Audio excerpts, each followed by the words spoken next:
And it also doesn't mean that you wanted the loss to happen, right? That you're glad it did. I got a DM from one of my clients the other day, and she didn't want to post it in public because she was like, am I weird? Like, I am really actually really happy right now. Like, things are going very well and I'm feeling really good. And I'm almost afraid to say that because is there something wrong with me? Like, am I doing grief right? Is this normal?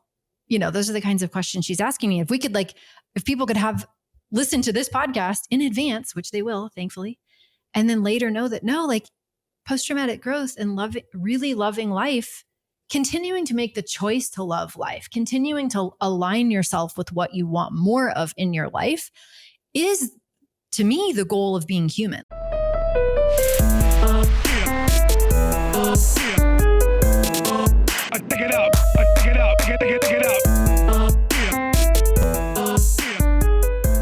Howdy, everyone. It's your host, Polly Siegel. And for anyone who doesn't know me, I'm a licensed clinical social worker, certified addiction specialist, and master level trained mindfulness practitioner. I own a counseling practice in both Colorado and Illinois, and I specialize in trauma, OCD, and anxiety. If you live in either of those two states, feel free to reach out to me for a consultation and we can begin the therapeutic journey together. Now on to the good shit. Welcome to season 3 of Shit Talkin' Shrinks. Gosh, I'm so excited. I will be featuring experts in the healing space, and we're discussing a variety of mental health topics, the human experience, and society at large, while creating levity along the way. Get ready to laugh, learn a lot, and change your life for good. Hello, everyone. Another kick-ass episode from Shit Talking Shrinks. I have a great guest who, honestly, I love when guests hear the podcast and then reach out and want to provide value. I actually like that better than when I reach out to other folks. So I am just happy that you entered my world, Krista. I am very happy about that. I'm very happy when anyone wants to talk about grief, by the way. So I am very happy. Yeah, there's a lot of juice to squeeze from that. But first, you need a formal introduction. So today, I have Krista St-Germain. She is a post-traumatic growth and grief expert, also the host of the Widowed Mom podcast. So you are in the podcasting world and do a lot of work in grief and helping people move through grief. And I think it comes in so many different forms. Like, we sometimes view grief in this one way, like we've lost someone, but I think grief comes in a lot of different variations and manifestation. So for anyone, even though this might seem silly, what does it mean to be grieving? Like, what does that actually mean?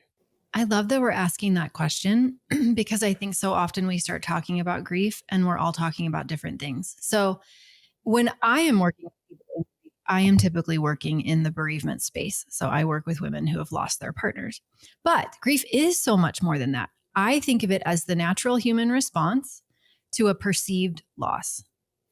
And there are so many different things that we experience as perceived losses individually, right?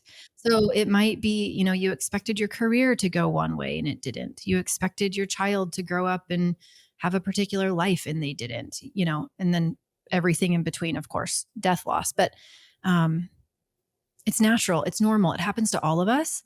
And unfortunately, we live in a culture that doesn't really talk about it very much. And so a lot of us find ourselves, like I did, in positions where all of a sudden grief is there. And what we thought we knew about it isn't actually all that accurate or all that helpful, which is why I love conversations like this. Right. And so, for the purpose of our conversation, we're probably going to be focusing more on, death and bereavement. But for anyone who needs to feel seen, it really does come in all different forms. I've worked with clients who have lost their job and they're grieving. They had a horrible breakup and they're grieving. And so, I'm sure we could do a million other episodes on all the different types of grief. Or sometimes even it's a good thing, right? Like you hit like a goal and then grief, right? Like you expect that, okay, I'm going to lose all of this weight and, I'll just feel so confident, or I'm going to make all this money and my life will be perfect, right? You have this idea of what an outcome will be. And then you get there and it's not what you thought it would be. And that's grief too. But yes, all kinds, so many valuable conversations could be had on the topic. Sure. So if you had to define grief as an experience, as an emotion, what is it? I think about it as all the thoughts and feelings that we have about the perceived loss. So yes, it can be an emotion, but to me, it's a much more useful way to think of it as an umbrella term for the whole experience. Because if we limit it to just an emotion, we miss out on what grief is for most of us, which is complex, right? So many different emotions.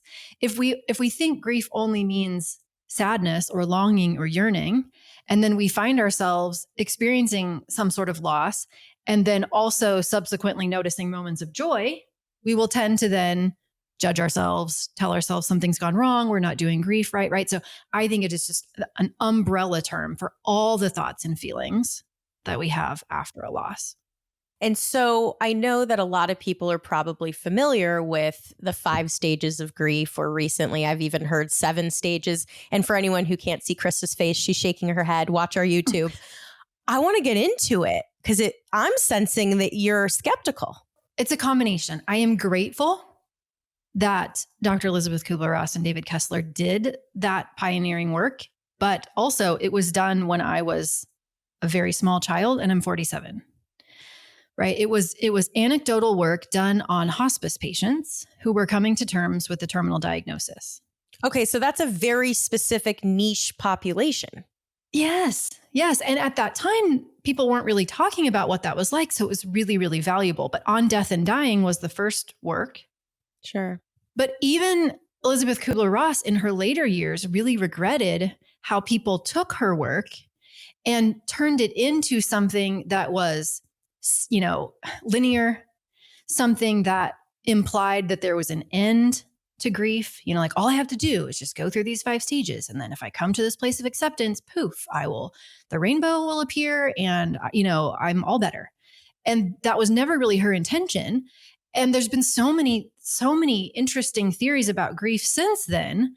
But somehow as a culture, we caught on to the 5 stages and it's what we hear everywhere. I even heard not too long ago when the fires happened in Lahaina in Maui, I heard a reporter on the ground and he said, I'm on the ground and I'm seeing the 5 stages of grief everywhere in front of me. And I just wanted to reach through the screen and punch him because I get it. And also stop it. It doesn't reflect the experience most of us have. And then we end up comparing ourselves and wondering why we're wrong because it's not that way. But that's one of many ideas about grief. And it's old. Yeah. So in your expertise and humble opinion, what are the shortcomings of viewing grief as 5 stages, as 7 stages? Yeah. So first of all, I don't think grief ever ends. So I think we want to stop using language that implies that it does, because we're always going to have thoughts and feelings about the loss, whatever the loss is, death or non-death. We can't undo the loss, and we're always going to have thoughts and feelings about it. So we're always going to experience a grief around the loss. Also, I don't think that acceptance is a place or a one-time thing, right? You might have the primary loss, whatever it is that happened, but then there's all these other secondary losses that we can't even anticipate when we have the primary loss, right? And so, yes, we might have one and then process that, come to terms with that, be okay with that. But it's really not so much an acceptance as it is an integration, right? It is, this happened, and I go from thinking about it unintentionally to thinking about who I want to be intentionally, given that it happened, right? Integrating it into the fabric of my life as opposed to moving on from it, being done with it. And so that's why I just don't particularly like anything that implies it's 18 holes of golf and we're done. That's hilarious. Yeah. Right? And then for me, I'm the A student, right? So when I came into my own grieving experience, thinking about the 5 stages, I was really okay, I'm going to get an A in this too. So am I angry enough? Am I denying enough? What is bargaining supposed to look like? Right. I did all these comparison things, trying to fit a really unique experience into a very sterile box. And then wondering, why it didn't feel right to me. And I don't want us to do that. I think everybody's grief experience is as unique as a fingerprint. You can't do it wrong. There's no way to do it right. And if we continue comparing our experience with something we've read in a book as though it should look that way when it doesn't, it just creates more suffering and it's unnecessary. Right. I really want to come back to that term acceptance that's used in that model, because I think, and this is the pain point, but when we view that word, it means that we're okay, we're over it, we're at peace with it. Like, acceptance denotes that sort of experience. And how could you really be over losing someone? How could you really be at peace with losing someone? Like, that just doesn't fucking make sense. No, it really doesn't. And I don't even think that's what most people want, right? I think most people want to stop maybe arguing with that the loss happened. But also, that doesn't look like I'm so glad it happened, or I'm at peace that it happened, or it was a blessing, right? You can hate that it happened and still want it to have not happened, and also decide who you want to be given that it happened. And that's what I think we're going for. Right. So, now kind of everyone having an understanding around, okay, so these models are old. They're not really up to date. They have a lot of shortcomings or limitations. How do you view grief, or how would you invite someone to work through grief in a more modernized way or a more helpful way? Yeah. I think it's not so much about, telling them how it will look, as it is about preparing them for how it might look, so that, they don't question their sanity quite so much. And so for me, what I think would have been really valuable to hear in the past would have been, first of all, what was going on in my brain in grief. So, in the beginning, it's different for everyone, but in the beginning, it can be really intense. You're not sleeping as well. Your hormones are out of whack. Your processing ability is greatly diminished. So you might have like this grief fog where it feels like cotton candy is in your brain, right? So many things are just off. And it can just feel like it's very surreal feeling. And then there are these moments where your brain is doing what your brain needs to do. But if you don't know that, you can start to feel like there's something wrong with you. So it's like this, where the garage door opens and you hear it, and you intellectually know that it's not them, but yet for a moment you think it could be.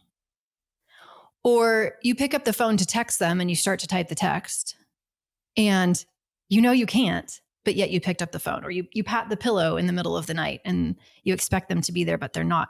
And so it's this very weird feeling of knowing they're not away on a business trip, right? Knowing that the loss actually did happen, but yet not really feeling it in your body. And that's because what the brain needs to do over time is it needs to repredict with new and updated information, right? When it's a significant loss, our brain has encoded the idea of when we're going to see that person again, where they are, right? And then when they're just automatically, surprisingly gone, it's like very disorienting to our brain, who over time has built up this ability to predict when and where we're going to see them again. So as time is passing and the brain is having more exposures to the new reality of their loss, you feel like a little bit like a crazy person, right? And so I want more people to know that that's completely normal. The yearning, that longing, that is your brain's way of trying to help you find this person or this thing, right, that was important to you. It doesn't mean there's anything wrong with you because that's happening. Also, though, I think it's valuable to know that while time does need to pass, that's not the only thing that needs to happen. Because so many times I see people who have been told, just get through the first year, right? Just keep yourself busy. I was told that at Hugo's funeral. People told me that, just stay busy.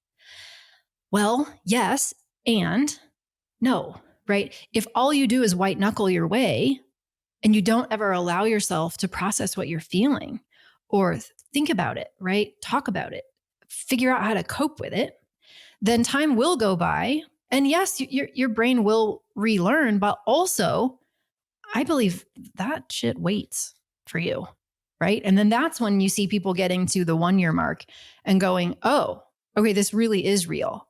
I actually don't feel like I thought I was going to feel. What's wrong with me? Is this the way it's going to be forever?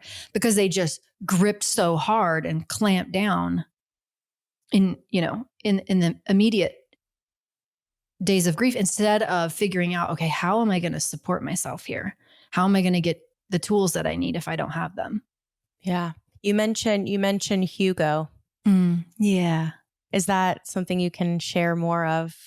Oh, absolutely. Yeah, no, that's how I came to this work in the first place, right? So I was 40, second marriage. First one went down in flames. Second one was amazing. And I felt like it was like that everything has finally clicked kind of feeling, And then we were coming home from a trip and we had driven separately, and I had a flat tire on my car, and I pulled over on the side of the interstate and he pulled over behind me. He did not want to call AAA, very stubborn engineer that he was. Baby, I'll just change the tire myself. So he's trying to get into my trunk to get the spare tire. And then I'm on the side of the road texting my daughter, who was 12 at the time, to tell her we'd be late. And a driver didn't see us, didn't see our hazard lights, just crashed right into the back of his car. The driver also had meth and alcohol in his system, 5:30 on a Sunday. So, and so I just went from this place of my best days are in front of me to I'll probably never truly be happy again. That was my thinking, right? And then that's why I'm so passionate about this, because I found myself in a place where I was so unprepared. I want to take a quick pause to talk about our sponsor, a company called BetterHelp. It's an online therapy platform where all the therapists are licensed and accredited professionals. It's affordable. You pay a low flat fee for therapy with your therapist, and it's convenient. Do it at your own time and at your own pace, and you can communicate with your therapist as much as you want and whenever you feel is needed. And more importantly, it's effective. Thousands of people have benefited from therapy using BetterHelp, and we're really grateful to offer all of our listeners 10% off your first month. So if you're interested in receiving therapy ASAP, click the link in our show notes and you can get started. And you get to save money. How did you find your way, right? Because it sounds like this was foreign. This was like you landed on a new planet and you're like, I've got to fucking figure this out. And I don't even know anything about this. About accurate. Thankfully, I had a really good therapist. So from my divorce, I had gone to see a therapist that I had a great relationship with. I hadn't seen her in a long time, but I was back in her office real fast. And so that gave me the space to just talk about it and get it out and eventually help it feel real in my brain. I didn't really want to talk about it with people that I cared about because I felt like I was burdening them. So I was so grateful to have her and to be able to just have that space where I could just puke it all out. Journaling was really helpful for me in the early days. And I did a lot of writing to him. I was so petrified of losing memories. And so I wrote a lot of them down. That really helped me. Time in nature on my back porch. Time with my feet actually on the ground. Those things were all very helpful. I had a really supportive community at work. We worked together at the same company. He'd been there for 20 years. I'd only been there for 10. So everyone I worked with felt that loss deeply, much more so than most people's work environments do. So I had a really great community of support, really great friends. But it was a combination of a lot of those things. I did reach that place, though. I now call it a grief plateau, where it's that place where you kind of have gone back to normal in terms of the way that your day is going. You're back to work. You're handling the to-dos. You're getting your kids where they need to be. Everybody is kind of assuming that you look okay, so you must be okay. And they're saying things like, oh, you're so strong and you're doing so great. And inside, that's not the experience that you're having, right? Where inside you're like, well, shit, is this it? Is this what it's going to be like? Is this what they talk about when they say new normal? Because if so, this kind of sucks, right? Because I can't really imagine that I could be truly happy again. I know I'm going to survive, but like, is that it? And it was kind of at that point when I discovered different tools that I wasn't learning in therapy that were more coaching related that really started helping me at that point. And so that's kind of why I leaned into the tools that I now teach. Like I had never heard the term post-traumatic growth before. I didn't know that was a thing. I mean, I'm going to be real, and this might be embarrassing to admit. I've never heard that term. I know, right? We all talk about post-traumatic stress disorder. We talk about post-traumatic stress, but we don't talk about post-traumatic growth. Yeah. So post-traumatic growth is a term that was actually coined in the mid-90s. Who knew? By a couple of researchers, Tedeschi and Calhoun were their last names. And they actually, some of their studies were based on widows. They were noticing that there were some people who were experiencing something that at that time they were kind of using a definition of trauma that was like less subjective and more of like a list of things, and some people were experiencing a level of wellness after that traumatic event that was worse than pre-traumatic event, but staying there at that lower level. Some people were experiencing that lower level, but then kind of coming back to the level of wellness that they had experienced before the event. And there was this third group of people who actually seemed to not just be bouncing back, but bouncing forward, meaning that they were reporting greater levels of satisfaction after the trauma, but not in spite of it, actually because of it. Like they had taken what had happened to them and then used it to inform the way that they lived so that they were living lives that were even more aligned with what they valued and what they wanted. Not that they were grateful necessarily for what happened, but they had taken it and kind of used it to inventory the way that they lived and adjust accordingly. It almost sounds like it's taking the trauma and the resiliency and the grit that comes from that, carrying it with you and being able to still find vitality. Yeah. And making choices because of it. Like I live in Kansas. So the way that I like to think about it is like, if a tornado comes and knocks down your house, which happens here, this is what happened to me. Like a tornado came in and knocked down my marriage, right? It took him away from me. Well, if your house gets knocked down, you're going to need to find somewhere to live. So you could just try to rebuild the house as close to the house that you had before. That would be fine, right? Also, though, if you've lived there for any given amount of time, you probably learned some things from living there, right? Maybe you don't want the house to be that big. Maybe you want it to be smaller. Maybe you want more light in the kitchen or like a different layout in your master bath. Like you've learned some things. So you could also pause and take the opportunity to redesign the house so that you're taking into account your life experience. And for me, that meant, am I in the career I want to be in? Right? If life is this short and this precious, is this the impact I want to make on the world? Is this the way I want to spend my days? And what were you doing at that time? Yeah, we both worked for a company called Bombardier Learjet. Hugo was an engineer. He loved planes, totally his passion. I was in project management. I supervised project managers, not my passion. Loved the people. I don't care about planes. I don't care about avionics. Like I just don't. To me, it was about, the people and the working together on the projects to make things happen. But it never really felt like it filled my soul, right? Like, was I in relationships that I wanted to be in? Like, you kind of start to reassess. Are you spending time with people that you actually want to spend time with? Or are you just spending time with them because you always did? It's like this reevaluation. Yes. Yeah. Like, what's your spiritual life like? Have you just swallowed what you grew up in, but it's not really what you believe or what's working for you? Reevaluate, right? It's like this record scratch moment where if you want to, and again, you don't have to be happy it happened. You can stop and go, okay, reassess, adjust, pivot.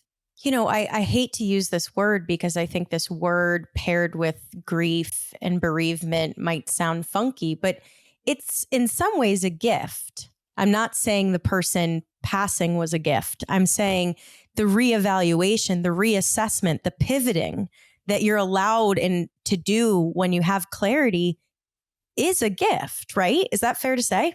I think it is fair to say. And I think it's also fair to say it's not morally superior. Right? Post-traumatic growth. It's not a should. It's just something that if you want is available. And do you find that people that step into post-traumatic growth as they're grieving tend to have more satisfaction than people that don't? Yes, I do. I'm like, do I want to make that categorical statement? Yes, I really do. I do. I think that when I don't know about you, but I can tell you that especially up until Hugo died, I can look back now and see how much of my life was just lived because I thought that's the way you were supposed to live your life. Right. And that's, we are all bought and sold in a culture, these ideas about what you're supposed to do and how life is supposed to be lived. And so whenever we can take the opportunity to stop and reassess for ourselves how we actually want to live life, like a lot of the work that I end up doing with people isn't so much about who they lost or the loss itself. It can be about, what have you been believing about your body all these years? Right? What have you been believing about money all of these years? It really has to do with so many other things that we've just been living life not knowing are guiding us and kind of shining a light on them and re-choosing them. What's coming up for me in what you just said is that classic question that people will ask, like, if you knew that tomorrow was your last day, how would you live? I mean, I think that's it, right? I think that's it. Because when you're just happy, unaware, just going through the day, you don't really have any necessarily impetus to pause and ask yourself that question. And then somebody gets a diagnosis, somebody dies, something major happens, something you just took for granted gets taken away from you. That's the opportunity to then go, oh, wait, am I? What needs to change? Do you think that that's a helpful question to keep in mind as you navigate life? Well, yeah, 100%, right? Like imagine, I look back at my own life and I'm like, how much earlier would I have gotten out of that marriage if I had like felt like I could, right? And been asking myself, do I really want to be here? Yeah. No regrets. I mean, really, I think we do want to keep constantly asking ourselves, like, is this the life I want? If I'm the one in charge of designing what I create today and tomorrow, then like maybe I don't want to do that on autopilot. You know, we think about grief as only doom and gloom. And I think what we've just talked about the last 15 minutes is that there can be a lot of lightness and a lot of the ability to still find the sunshine in life. And that reevaluation comes with that because you get new opportunities and new privileges and new gifts. You know, I don't mean actual physical gifts, but just new gifts of life by being able to view it that way. And it also doesn't mean that you wanted the loss to happen, right? That you're glad it did. I got a DM from one of my clients the other day and she didn't want to post it in public because she was like, am I weird? Like I am really actually really happy right now. Like things are going very well and I'm feeling really good. And I'm almost afraid to say that because is there something wrong with me? Like, am I doing grief right? Is this normal? You know, those are the kinds of questions she's asking me. If people could have listened to this podcast in advance, which they will, thankfully, and then later know that no, like post-traumatic growth and really loving life, continuing to make the choice to love life, continuing to align yourself with what you want more of in your life is, to me, the goal of being human. Like grief is happening all the time. Nobody gets out of life without grief, and it's going to happen multiple times. So if we're prepared for it and we know that it doesn't mean doom and gloom forever, yes, it's okay to be sad. Yes, it doesn't really end. And also we never lose our ability to choose who we want to be. So I want to segue into tangible tools section of the episode. You know, I think we've highlighted a lot of the beautiful aspects and obviously acknowledging the deep sorrow and pain and despair that comes along with grief. If someone has recently lost someone, where do they start? Where do you invite them to show up? So let me say broadly that I really like the dual process model of grief. And then maybe we can talk about like a couple of specifics within that. So the dual process model of grief divides activities post-loss into two buckets. So one bucket would be grief related, So thinking about the loss, feeling your feelings, doing things related to the loss. And then the other bucket of activities would be restoration oriented. So non-loss activities, taking a break, having hobbies, going to work, distraction, Netflix binges, gardening, like anything but the loss. And if you're early in grief, know that this model proposes, which is why I like it, that healing comes from the intentional oscillation between both buckets, back and forth, back and forth. So we want to give ourselves permission to think about it and to feel it and to have it staring us in the face. And then also we want to give ourselves permission to not, to intentionally have respite, right? To laugh, to do things that are completely unrelated. And the reason I like this so much is because if we know this, then A, we can plan for the breaks. And B, when we notice ourselves having breaks that we didn't plan for, we will be less inclined to judge ourselves, which is why I see a lot of people holding themselves back from those restorative activities because they have ideas about what it means to do grief right, as though there is such a thing. And so they think it must be grief all the time, as opposed to, no, it's totally okay. Plan the breaks, take the breaks, right? It's great to get out and laugh. Well, what I've heard a lot is I shouldn't be happy. It's wrong for me to have joy. That's disrespectful to the person I lost. What are your thoughts on that? Yeah, I completely disagree, but I see it all the time too. And I have those same thoughts myself, right? All it really means is that you're still living. You're just having other thoughts about other areas of your life. Like, why is it not okay to be happy? Who said we're supposed to be sad all the time or that it's disrespectful?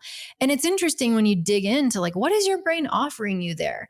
What's the details of that rule? Is it like you have to be sad for how long exactly? 6 days? 6 months? 6 years? 6 years and 6 days? Like, what is it? Right? So that then you can kind of see, oh, this is actually just an idea that my brain made up. It's not even like a universal idea that everybody agrees on. Like, how much laughter is okay? Like, can I laugh for 5 seconds? Can I laugh for 5 minutes? Like, start to kind of just see the details so that you can kind of see it's ridiculous. Yeah. And that in fact, probably the person that you lost would want you to feel joy. Typically. Yeah. Maybe not always, but yeah, typically. You know, that's not a blanket statement, but I would imagine if you lost someone that you had a really healthy, beautiful, loving relationship with, that there would be desire to have a full life. Yeah. Yeah. And then our brain jumps up and judges us. So if we know that it is supposed to be a part of the life experience and of grief. And again, broadening up the definition of grief, not to just be one feeling or quote unquote negative feelings, right? It really is the totality of all of it, which can include joy, like the full range. So I think it's good to know that. And then, more specifically under like the grief related activities, so much compassion for all of us humans, most of which have not been taught how to handle our feelings, right? Most of us have just been taught how to avoid them or try to get away from them or, whatever. And so it makes sense that we might expect that if we start to let ourselves really feel something, that we would be swallowed up, that we would go into some black hole. And, we might not have a lived experience where we are allowing intense emotion to flow through and still doing life. So we might be worried that we can't do both at the same time, right? So it is learning, okay, how do I actually allow a feeling to pass? So is this sort of, you have to feel to heal? Yeah. I mean, I feel like the feelings just kind of wait for you if you don't. Yep. And I would say generally, if you're not feeling your feels, setting bereavement and grief aside, they surface. They will surface. They do. And even if you get really, really good at not feeling your feelings, what I think happens is that you kind of end up in this, I call it the stagnation zone, like the emotional stagnation zone, where, maybe you're able to avoid a lot of intense negative emotion, but in doing so, you also limit your life such that you don't get to experience the good stuff either. I mean, Brene Brown says it beautifully. We can't selectively numb. Yeah. Right? We can't selectively numb our bad, negative, heavy emotions without numbing the good ones. But it makes so much sense why we end up in a place where that's a hard thing to want to do, right? To allow emotion if we just weren't taught how, and we have maybe some really awful experiences. So, but I think it's a skill everyone can learn, and there's so many different ways to do it, I think, another, maybe this is obvious, maybe it's not, but that there are grief coaches, right? Just like you, Krista, and you don't have to be in it questioning, scratching your head, am I doing this right? Even though we've made it pretty clear there is no right or wrong.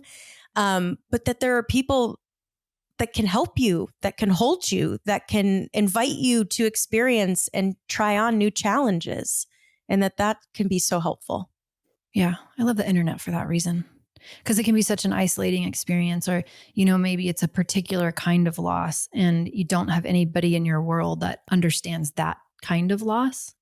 You can find those people on the internet, right? Like you can find other people who specialize in that kind of loss or who have been through that kind of loss. There's so many opportunities for community out there now. So before we sign off, is there any other tip that you want to leave listeners with? So one of the things we didn't talk about that I get asked about a lot, which is, what do I say to somebody who's had a loss? How do I not say something I'm going to later regret? And so I think that's a valuable thing to talk about. And to keep it simple, what I would offer is that you just really want to examine where you're coming from before you speak. And if we're kind of seeing life through the lens of emotions are problems that we must solve, and we don't really have a large tolerance for other people to be uncomfortable in our presence without us getting super uncomfortable, that's usually when we say things that other people receive as minimizing, right? They're in a better place. Don't worry, you're young, you'll find someone else, or it was part of God's plan. We say those things usually because we see somebody else hurting and we don't know how to be okay when they're not. And so if we can do that work and we can remind ourselves, I am okay. And even when they are not okay, they are okay. And so I don't have to say anything to try to make them feel differently because how they feel isn't actually a problem. Then the goal can be just to be with someone, which when you're the someone feels really good, right? To have somebody just witness what you're going through as opposed to try to talk you out of what you're going through. And then things get a lot easier. You don't have to worry about so much what the words are because you know that your intention is not to minimize or flower it up, right? But just to be with another human in grief, which is a human experience. And that the person probably isn't looking to feel better in that moment, even though we might think, oh, that's the outcome. How do I cheer them up? No, it's like that person just needs to be held. And that includes not necessarily physically, perhaps that is, but emotionally held of like, here's my yuck. Can you be with it and with me at the same time? Mm-hmm. Yeah. On that note, thank you, Krista. All of Krista's resources and information will be in the show notes. So please reach out if you're looking for a coach that, is so passionate. This is your bread and butter. This is what you live and breathe. And it's a beautiful thing. So we will catch everyone later.